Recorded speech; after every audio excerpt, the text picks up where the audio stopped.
Iran has effectively closed the Strait of Hormuz, the choke point through which roughly 20% of the world's oil and gas inflows in peacetime, and triggered a global energy crisis. 20%. One in every 5 molecules of hydrocarbon that powers the global economy passes through a narrow strip of water just 54 kilometers wide, and right now Iran holds the keys to that lock. What does your television tell you? Negotiations are continuing. Both sides are seeking compromise. Pakistan is acting as a mediator. Nice. Neutral. Completely useless. Today I'm going to tell you what the evening news won't. Why these negotiations are not just diplomatic theater, but a mathematical inevitability.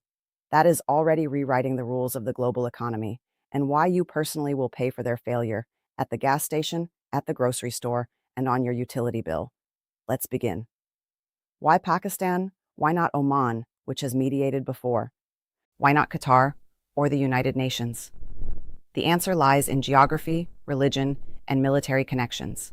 Pakistan shares a 900-kilometer border with Iran and is home to the second-largest Shia Muslim population in the world after Iran itself. Unlike most countries in the Middle East, Pakistan does not host American military bases, which gives it real credibility in Tehran's eyes. At the same time, it has been a major non-NATO ally of the United States since 2004.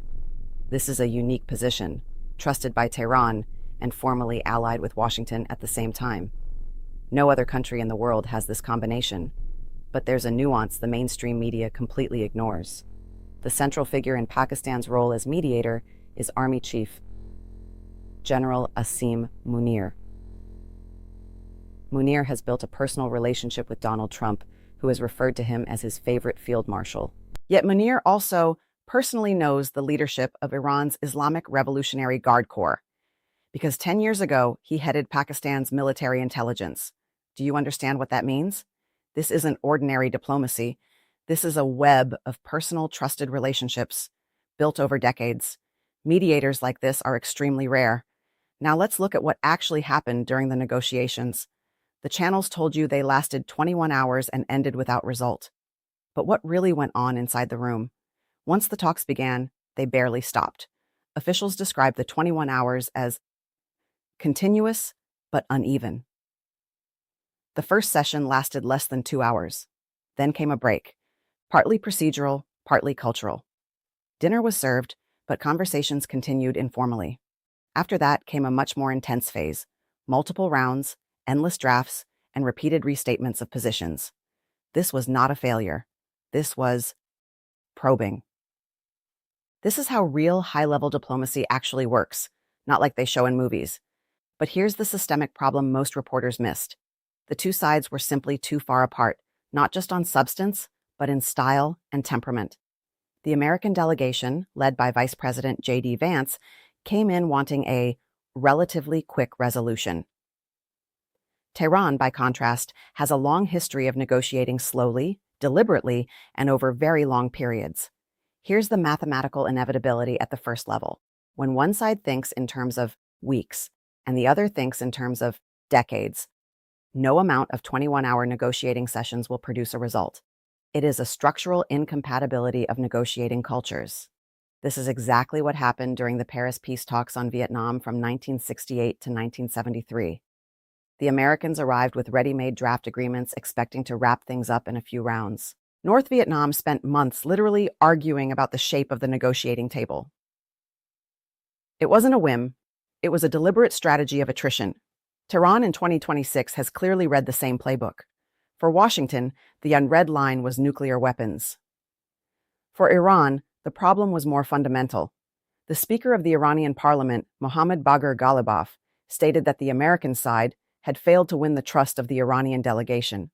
Iran had been bombed twice during the last year, even while negotiations were supposedly underway. Tehran demanded real guarantees that the war would truly end, that the bombs would not return the moment they made concessions. Trust. It is not a soft concept. In geopolitics, it is hard currency. And right now, the trust account between Washington and Tehran is deeply negative. While diplomats argue about trust and nuclear obligations, someone is counting money. Tehran has not completely closed the Strait of Hormuz. That would trigger immediate military retaliation. Instead, Iran created a selective passage system. China made a deal. India is in the process. Russia is already getting through. This is not a full blockade. This is a geopolitical toll booth that gives Tehran enormous leverage without creating a formal reason for war. Brilliant. And diabolically expensive for everyone else.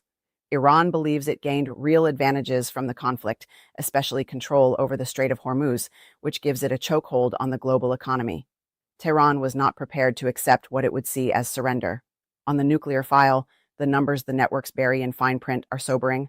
According to the IAEA, Iran now possesses nearly 450 kilograms of highly enriched uranium, enough material for approximately 11 nuclear weapons. 11 bombs. This is not a future threat. This is the accumulated capability today. That is exactly why the United States insists on zero enrichment. The Iranians, however, never agreed to completely abandon their nuclear ambitions. As one Al Jazeera correspondent in Islamabad reported, the American demand essentially amounted to Iran giving up any nuclear program whatsoever, even for medical purposes. That is the trap. The U.S. says zero enrichment. Iran replies, even medical reactors? And the talks collapse. This deadlock is not an accident. It is structurally beneficial to certain players. Oil traders who profit from volatility, American LNG producers replacing Middle Eastern gas in Europe, and defense contractors on all sides. Meanwhile, the American naval blockades of Iranian ports is already in effect, and the Pakistani-brokered ceasefire expires on April 22nd. April 22nd. Mark that date. You have less than a week until the next critical deadline, and while all this is happening, Pakistan is playing both sides masterfully. At the exact same time as the talks in Islamabad, Saudi Arabia announced the arrival of Pakistani fighter jets and support aircraft at King Abdulaziz Air Base as part of their mutual defense agreement. Think about that. Pakistan is mediating between the United States and Iran while simultaneously stationing its air force on Saudi bases, aimed against Iran. This is what playing on multiple boards looks like. Islamabad is monetizing its unique position. Mediation has become its most valuable export.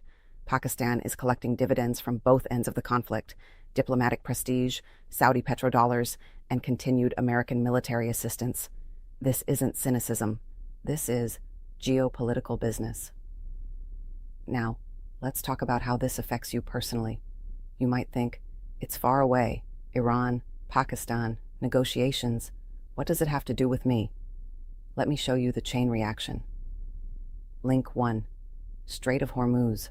Oil prices. Every time the ceasefire looks shaky, oil traders hit the buy button. Prices rise automatically, even without any actual disruption in supply. Just fear and uncertainty are enough. Link 2. Oil. Logistics costs. Expensive oil means expensive jet fuel, expensive bunker fuel, and expensive long-haul trucking. This adds between 2% and 7% to the cost of practically any product with a supply chain longer than 500 kilometers. Your Moroccan apples, your Chinese electronics, your Bangladeshi clothing, everything becomes more expensive. Link 3. Nuclear uncertainty, insurance premiums. Insurance companies have read the IAEA reports. Maritime insurance in the Persian Gulf now includes a nuclear risk premium. That cost is passed down the entire chain until it ends up in your shopping basket. Link 4. Failed talks, renewed war, price shock. Both sides have strong incentives to keep talking because the costs of renewed war are enormous. But both sides are also locked into maximalist political positions that make compromise extremely difficult. This is classic game theory. The security dilemma Kenneth Waltz described decades ago. Rational actors making decisions that lead to collectively irrational outcomes. Even if the status quo continues, the prolonged uncertainty itself is toxic for the global economy. So here's the summary they won't give you on mainstream television. First, even though the 21 hours of direct talks between JD Vance and Mohammad Bagher Ghalibaf ended without agreement, President Trump has stated that negotiations could resume in Pakistan within the next 2 days. Second, according to sources close to the Arms Control Association, Trump appears to have already made the decision to go to war. It is unlikely that anything short of total Iranian capitulation would prevent strikes. Third, A retired Pakistani general, Mohammad Saeed, stated that Pakistan will continue to carry messages between the two sides. Neither side has said the process is over or dead. The process is not dead, but it is not truly alive either. It is suspended in the zone of maximum uncertainty, and that uncertainty has a price. It is your price. And here's the question I want to leave you with. If the JCPOA nuclear deal was reached in 2015, Trump withdrew from it in 2018, and now we are back to war and negotiations from zero. What has fundamentally changed? Or are we simply repeating the same cycle again, only this time with a nuclear threshold Iran and a blocked Strait of Hormuz? Write in the comments, do you think Pakistan will manage to close this deal? Or will we see a new wave of strikes on April 22? If this video gave you understanding that your television didn't, hit the like button. It's the only currency the algorithm understands. See you in the next video. Keep your eye on April 22.